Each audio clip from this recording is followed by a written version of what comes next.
నమస్తే, నేను మీ సతీష్.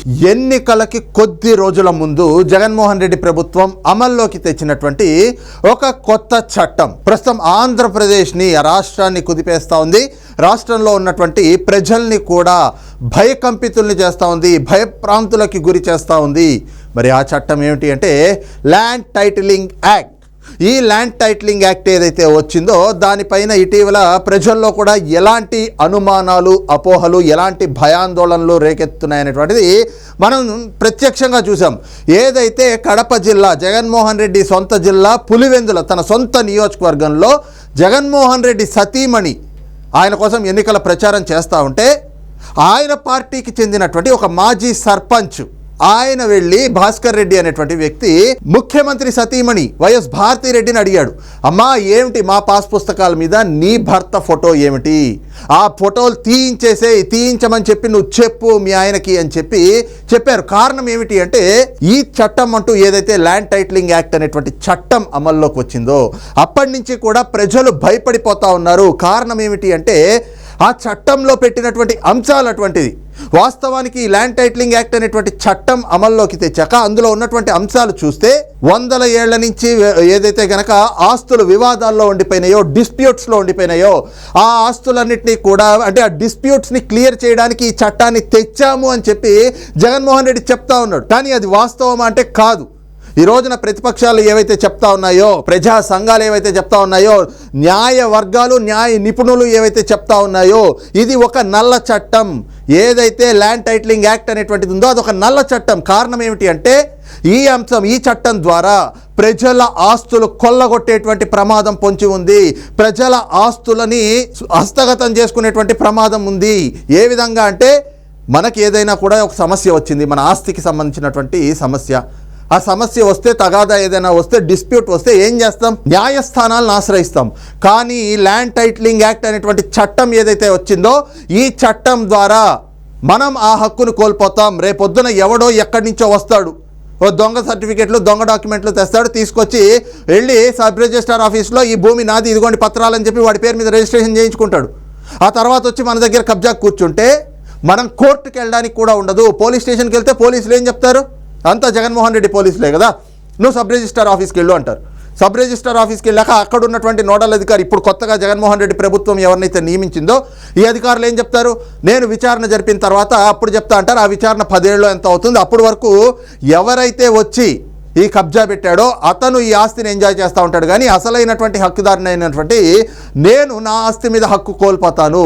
అలాగే 100 ఏళ్లగా, ఎంతో కాలంగా ఏదైతే తాత ముత్తాతల నుంచి సంక్రమిస్తున్నటువంటి స్థిరాస్తులు ఏవైతే ఉంటాయో వాటన్నిటిపైన కూడా హక్కు కోల్పోయేటువంటి ప్రమాదం, అవన్నీ కూడా కొట్టేసేటువంటి ప్రమాదం, ఎవరో ఒకళ్ళు కొట్టేసేటువంటి ప్రమాదం. ఎవరో కూడా ఎందుకు కొట్టేస్తారు? కానీ వైఎస్ఆర్ కాంగ్రెస్ పార్టీ నాయకులు, జగన్మోహన్ రెడ్డి ఇలాంటి చర్యలకు పూనుకుంటాడు. అందుకే ఇలాంటి ఒక నల్ల చట్టాన్ని అయితే అమల్లోకి తెచ్చాడు అనేటువంటిది ప్రజలకు కూడా అర్థమైపోతా ఉంది.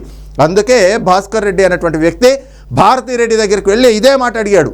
అసలు మా పాస్ పుస్తకాల మీద, ఈ రోజున పట్టాదారు పాస్ పుస్తకాల మీద జగన్మోహన్ రెడ్డి ఫోటో ఏమిటి? ఈ రోజున ఆన్లైన్ రిజిస్ట్రేషన్ పేరు చెప్పి రిజిస్ట్రేషన్ పత్రాలన్నీ కూడా ప్రభుత్వం దగ్గర పెట్టుకోవడం ఏంటి? జగన్మోహన్ రెడ్డి ఫోటో ఉన్నటువంటి సర్టిఫైడ్ కాపీ అనేటువంటి కాపీ ప్రజలకు ఇవ్వడం ఏంటి?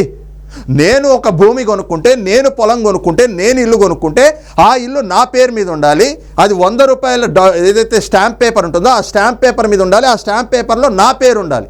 అంతేగాని దాని మీద జగన్మోహన్ రెడ్డి ఫోటో ఏమిటి? ఏ విధంగా చెల్లుబాటు అవుతుంది?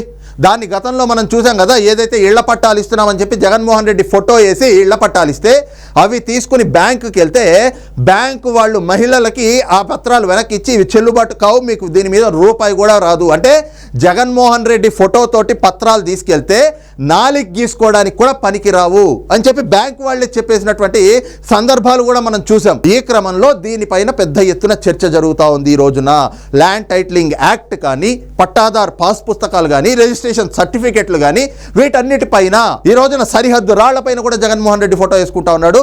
మరి వీటన్నిటిపైన జగన్మోహన్ రెడ్డి ఫోటో అవసరం ఏమిటి, ఎందుకు వేస్తా ఉన్నాడు, ఇదంతా కుట్రపూరితం కదా అనేటువంటి చర్చలు జరుగుతున్నటువంటి క్రమంలో మరి జగన్మోహన్ రెడ్డి కోసం మాట్లాడేటువంటి పెయిడ్ బ్యాచ్ ఉంటారు కదా, ఏదైతే మంత్లీ వాళ్ళకి ప్యాకేజీలు ఇస్తూ ఉంటాడు, వాళ్ళంతా కూడా ఆ ప్యాకేజీలు తీసుకుని మంత్లీ ఆ పెయిడ్ బ్యాచ్ వచ్చి ఖచ్చితంగా జగన్మోహన్ రెడ్డికి అనుకూలంగా మాట్లాడుతూ ఉంటారు కదా.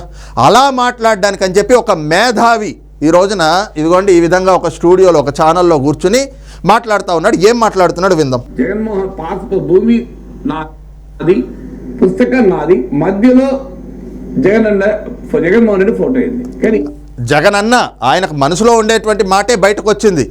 జగన్ అన్న దగ్గరే దొరికిపోయాడు. ఏదైతే ఈయన పెయిడ్ ఆర్టిస్ట్ ప్రొఫెసర్ నాగేశ్వరరావు అని చెప్పి చదువుకున్నాడు, కానీ ఆ చదువు ఈ రోజున బూడిదలో పోసిన పన్నీరు అలా తయారైంది. ఎందుకంటే చదువుకున్న వ్యక్తులు మాట్లాడే మాటలు అయితే కనిపించట్లేదు. ఒకసారి పూర్తిగా విందాం. ఇచ్చే జగన్మోహన్ రెడ్డి కదా, పుస్తకం నీదే కావచ్చు.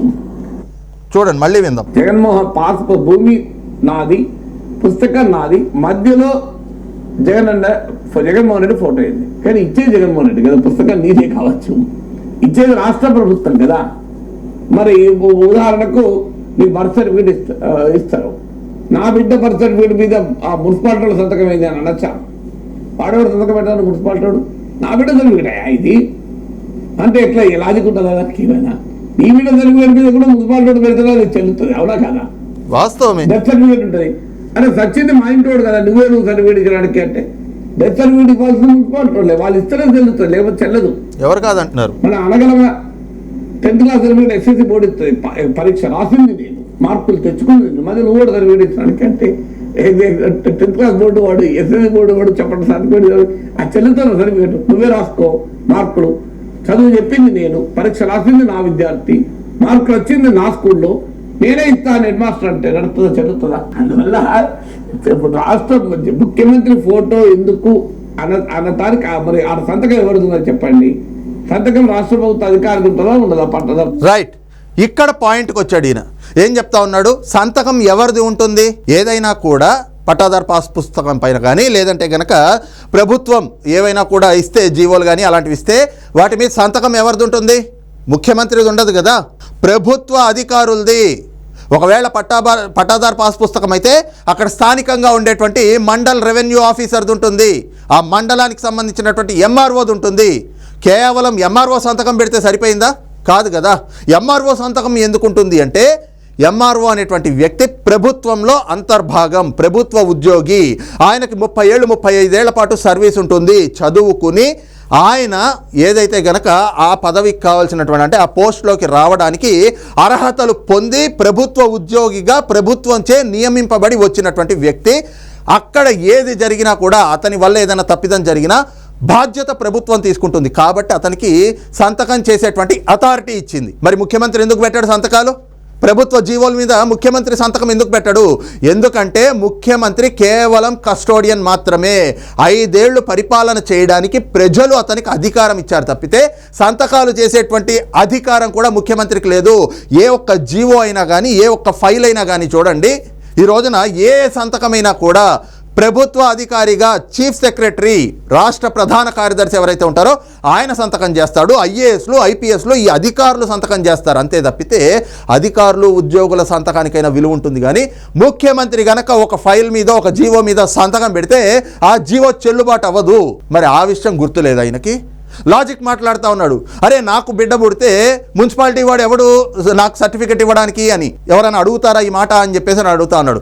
ఎవరు అడగరు. ఎందుకు అంటే మున్సిపాలిటీ వాడు సర్టిఫికెట్ ఇచ్చినా దాని మీద రాజముద్ర వేస్తారు.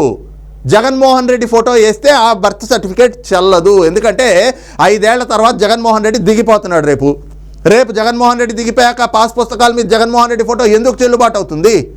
అదీగాక ఈయన ఇంకా లాజిక్లు చెప్తా ఉన్నాడు. 10th క్లాసు నా విద్యార్థి నా స్కూల్లో చదివాడు, నేను మార్కులు వేశాను, అతను మార్కులు సాధించాడు, 10th ఎస్ఎస్సి బోర్డు వాడు ఎందుకు నాకు సర్టిఫికేట్ ఇవ్వాలి అని చెప్పేసి. ఈయన ఎట్లా చదువుకుని నిజంగా చదివే ప్రొఫెసర్ అయ్యాడా? డబ్బులు ఇచ్చి జగన్మోహన్ రెడ్డి 10th క్లాస్ పేపర్లు కొట్టేసి ఎలాగో పాస్ అవుదాం అనుకున్నాడే, అట్లాగా ఎక్కడో చిత్తుకాయలతాలు ఏరుకునేవాడు ప్రొఫెసర్ అని పేరు పెట్టుకుని ఈ రోజున ఇట్లా వచ్చి స్టూడియోలో కూర్చొని మాట్లాడుతున్నారో అర్థం కావట్లే. మేధావి ముసుగులు వేసుకుంటా ఉన్నారు వీళ్ళంతా కూడా, ప్రొఫెసర్లుగా చెప్పుకుంటా ఉన్నారు. ఆ చదువుకున్న విలువ తీసి పడేస్తూ ఉన్నారు. నిజంగా మనిషికి ఇంగిత జ్ఞానం, ఏమైనా విచక్షణ, ఆలోచించే శక్తి ఉంటే ఇట్లాంటి మాటలు మాట్లాడరు. ఒక ప్రొఫెసర్గా ఉంటూ ఇంత చదువుకుని ఆ చదువుకి తగ్గ మాటలు మాట్లాడాలి. కానీ 10th క్లాస్ బోర్డు ఇచ్చేటువంటి సర్టిఫికెట్ ఎందుకు అంటే నేను చదివాను, నేను చదివిన దానికి పరీక్ష పెట్టారు, ఆ పరీక్షలో నేను రాశాను. మరి నేను రాసిన దానికి నాకు మార్కులు ఎన్ని వచ్చినాయి, నన్ను సర్టిఫై చేసేది ఆ బోర్డు కాబట్టి వాళ్ళు ఇచ్చేటువంటి సర్టిఫికేట్ ఆధారంగా నేను ఇంకా పై చదువులు చదవడానికి ఈ సర్టిఫికేట్ నేను చూపించుకోవాలి కాబట్టి 10th బోర్డు సర్టిఫికేట్ నాకు పనికొస్తుంది. అంతేగాని వైసీపీ పార్టీ ఆఫీస్ నుంచి జగన్మోహన్ రెడ్డి ఫోటో ఉన్న దాని మీద వాళ్ళ లెటర్ హెడ్ మీద నాకు మార్కులు లిస్ట్ వేసి ఇస్తే అది చెల్లుబాటు అవ్వదు కదా. 10th బోర్డుకిను పట్టాదారు పాస్ పుస్తకానికి ఈ రెండిటికి లింక్ పెడతా ఉన్నాడు. మరి ఇది ఎక్కడ లాజిక్కో నాకు అర్థం కావలేదు. బర్త్ సర్టిఫికేట్కి పట్టాదారు పాస్ పుస్తకానికి లింక్ పెడతా ఉన్నాడు. పట్టాదారు పాస్ పుస్తకం మీద జగన్మోహన్ రెడ్డి ఫోటో ఉండొచ్చు కదా అని చెప్పి. అది ఎలా ఉందంటే లాజిక్, ఇదే ప్రొఫెసర్ నాగేశ్వరరావుకి ఒకవేళ ఒక కూతురు ఉందనుకుందాం, ఆ కూతురు వివాహమే చేయాలి. వివాహ శుభలేఖ ఏదైతే ఉంటుందో ఆ శుభలేఖ మీద తల్లి తండ్రిగా ఈయన పేరు ఈయన భార్య పేరు తీసేసి జగన్మోహన్ రెడ్డి పేరు భారతీరెడ్డి పేర్లు పెట్టి, మరి అలా చేస్తే ఈయనకు సమ్మతమేమో, జగన్మోహన్ రెడ్డి పేరు భారతీరెడ్డి పేర్లు పెట్టి వాళ్ళ కుమార్తెగా ప్రొఫెసర్ నాగేశ్వరరావు కుమార్తె పేరు పెట్టి ఆ పెళ్లి కార్డు అందరికీ ఈయన పంచుతాడేమో. ఈయన తెలివి చూస్తే అలాగే ఉంది. ఇదే ప్రొఫెసర్ నాగేశ్వరరావుని ఈ రోజున ప్రతిపక్షాలు కూడా అడుగుతా ఉన్నారు, ఇలాంటి పనులు ఏమైనా చేస్తావు, పని నీ కూతురుకి నీకు పుట్టింది కాదు జగన్మోహన్ రెడ్డికి పుట్టింది అని చెప్పి పెళ్లి కార్డులో వేయిస్తావా నువ్వు అని చెప్పి అడుగుతా ఉన్నారు ఈ రోజున. అదే సమయంలో ఈయనకి తార్నాకలో ఇల్లు ఉంది. ఇదే ప్రొఫెసర్ నాగేశ్వరరావు, ఈయనకి తార్నాకలో ఉన్నటువంటి ఇల్లు రేపొద్దున ఎవడో ఒకడు వచ్చి కబ్జా పెడతాడు, ఇది నా ఇల్లు అంటాడు. నా ఇల్లు అన్నప్పుడు ఈయన ఎక్కడికి వెళ్తాడు, కోర్టుకి వెళ్తాడు కదా. కానీ ఏదైతే ఈ ల్యాండ్ టైటిలింగ్ యాక్ట్ అనేటువంటిది ఏదైతే ఉందో ఈ చట్టం ద్వారా ఆ కోర్టుకి వెళ్ళేటువంటి హక్కు ఆంధ్ర రాష్ట్ర ప్రజలు కోల్పోతా ఉన్నారు. అందుకే ఈ రోజున ఈయనకి బాధ అనిపించట్లేదేమో, లాజిక్లు చెప్తా ఉన్నాడు. మరి అదేంటి కోవిడ్ సర్టిఫికేట్ ఇచ్చారు కదా, కోవిడ్ టైంలో ఆ కోవిడ్ సర్టిఫికేట్ మీదను నరేంద్ర మోడీ ఫోటో ఉంది కదా అని చెప్పి. ఈయనకి మరి నిజంగా ఇందాక నుంచి మనం అనుకుంటున్నట్లుగానే చదువుకుని ప్రొఫెసర్ అయ్యాడా, లేకపోతే ఎక్కడైనా చిత్తు పేపర్లు ఏరుకునే దగ్గర క్వశ్చన్ పేపర్ దొరికితే ఆ క్వశ్చన్ పేపర్ కాపీ కొట్టి ఈయన మరి ప్రొఫెసర్ అయ్యాడో తెలియదు. కానీ కోవిడ్ సర్టిఫికేట్ల మీద ఎస్ నరేంద్ర మోడీ ఫోటో ఉంది, అవును ఆ సర్టిఫికేట్ చూపించే విమానాల్లో కూడా ప్రయాణాలు చేశాం, నేను చేసా అనేక సార్లు అనేక మందికి చూపించాను ఆ సర్టిఫికేట్ని. కాకపోతే ఆ సర్టిఫికేట్ పైన ఉన్నది నరేంద్ర మోడీ ఫోటో అయినా కూడా అది నరేంద్ర మోడీ ఒక ప్రధానమంత్రిగా ప్రభుత్వం తరఫున ఇచ్చినటువంటి అడ్వర్టైజ్మెంట్. అంతేగాని ఆ కోవిడ్ వ్యాక్సిన్ ఏదైతే ఉందో ఒక వ్యాక్సిన్ సీసా 5గురికి వేస్తారు. ఆ వ్యాక్సిన్ని ఒక వ్యాక్సిన్లో నుంచి 5గురికి వేయచ్చు ఆ వ్యాక్సిన్. మరి ఆయనకు తెలుసో తెలీదో నేను అదైతే చెప్తున్నాను. కానీ ఆ వ్యాక్సిన్ ఏదైతే ఉందో ఆ వ్యాక్సిన్ సీసా మీద నరేంద్ర మోడీ ఫోటో లేదు కదా. ఈ వ్యాక్సిన్ నేనే తయారు చేశానని చెప్పి నరేంద్ర మోడీ ఫోటో వేసుకోలేదు కదా. దాని మీద కోవిషీల్డో లేకపోతే ఇంకోటో ఏ సంస్థ అయితే కనుక ఆ కోవిడ్ మెడిసిన్ని ఆ కోవిడ్కి సంబంధించినటువంటి వ్యాక్సిన్ని తయారు చేసిందో ఆ కంపెనీ పేరు ఆ కంపెనీ లోగోనే ఉంది. కానీ కోవిడ్ సర్టిఫికెట్ మీద నరేంద్ర మోడీ భారత ప్రభుత్వం తరఫున ఆయన అడ్వర్టైజ్మెంట్ ఇచ్చాడు. అది కూడా ఏమిటి, కోవిడ్ వ్యాక్సిన్ వేసుకోండి మీకు ఎలాంటి భయాలు ఉండవని. పోనీ అది తీసేద్దాం, ఆ అంశాన్ని పక్కకు పెడదాం. ఇప్పుడు ఆ కోవిడ్ సర్టిఫికేట్ ఎక్కడైనా ఎవరికైనా అవసరమైందా? ఇప్పుడు ఎక్కడైనా అవసరం అవుతోందా? ఆ సర్టిఫికేట్ ఏమైనా రేపొద్దుట ఎవరికైనా చూపించాల్సినటువంటి అవసరం ఉందా? రేపొద్దున నేను విదేశాలకు వెళ్ళేటప్పుడు మొన్న 2020లో వచ్చినటువంటి కోవిడ్ సర్టిఫికేట్ అని చెప్పి 2040లో అడుగుతాడు ఎవడైనా? అడగడు.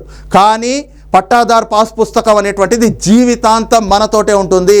నా పొలం అయితే నా పొలానికి సంబంధించి 2050లో కాదు 2090లో అయినా కూడా పట్టాదార్ పాస్ పుస్తకం మీద నా పేరే ఉంటుంది. ఆ పట్టాదార్ పాస్ పుస్తకం నాది, ఆ భూమి నాది అవుతుంది. దాని మీద జగన్మోహన్ రెడ్డి ఎవడు? జగన్మోహన్ రెడ్డి ఫోటో ఎందుకు వేయాలి? ఇది ఈ రోజున ఆంధ్ర రాష్ట్ర ప్రజలు అడుగుతా ఉంటే దానికి ఇలాంటి తలా తోకా లేని చదువుకున్న మూర్ఖులు వచ్చి ఈ రకంగా జగన్మోహన్ రెడ్డి దగ్గర తీసుకుంటారు కదా తాయిలాలు. పేటీఎం అని చెప్పేసి పేటీఎం కుక్కలకి వేస్తూ ఉంటారే, ఈయన కూడా అలాంటి పేటీఎం కుక్క అని చెప్పేసి ఈరోజు సోషల్ మీడియాలో ఇన్ని ట్రోల్ చేస్తూ ఉన్నారు. ఎందుకంటే ఆయన మాట్లాడే దాంట్లో ఎక్కడ కూడా ఒక లాజిక్ లేదు. ఆయన ఏదో ప్రొఫెసర్ అని చెప్పి వచ్చి ఈ రోజున ఒక మేధావి ముసుగుని వేసుకుని జగన్మోహన్ రెడ్డి కోసం బాజాలు కొడతా ఉంటే రాష్ట్ర ప్రజల ఆవేదన పాపం అర్థం కావట్లే. ఈయనకి తార్నాకలో ఉన్న ఇల్లు ఎవడన్నా వచ్చి కబ్జా పెడితే అప్పుడు ఆ బాధ తెలుస్తుందేమో.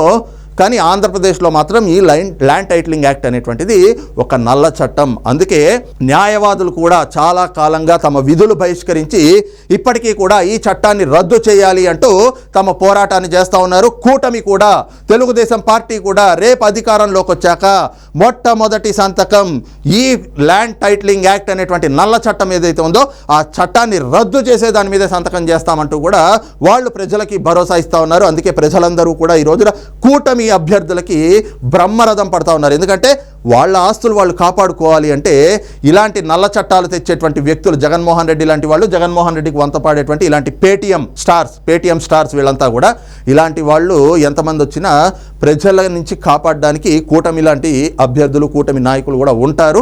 ప్రజలు కూడా గుర్తెరిగి ఇంకొక 10 రోజులు మాత్రమే మిగులుంది, మీ ఆస్తులకి, మీ ప్రాణాలకి రక్షణ కలగాలన్నా, మీకు భరోసా కల్పించాలన్నా కూడా అది కూటమి వల్లే అవుతుంది. కాబట్టి మీరు ఓటు వేసేటప్పుడు ఖచ్చితంగా ఆలోచించి ఓటు వేయాల్సిందిగా అయితే ఈ రోజున ఆలోచించమని చెప్పి నేను విజ్ఞప్తి చేస్తా ఉన్నాను. మరి ఈ అంశం పైన మీ అభిప్రాయం ఏమిటనేటువంటిది కూడా కింద కామెంట్ సెక్షన్లో మెన్షన్ చేయండి. Thank you.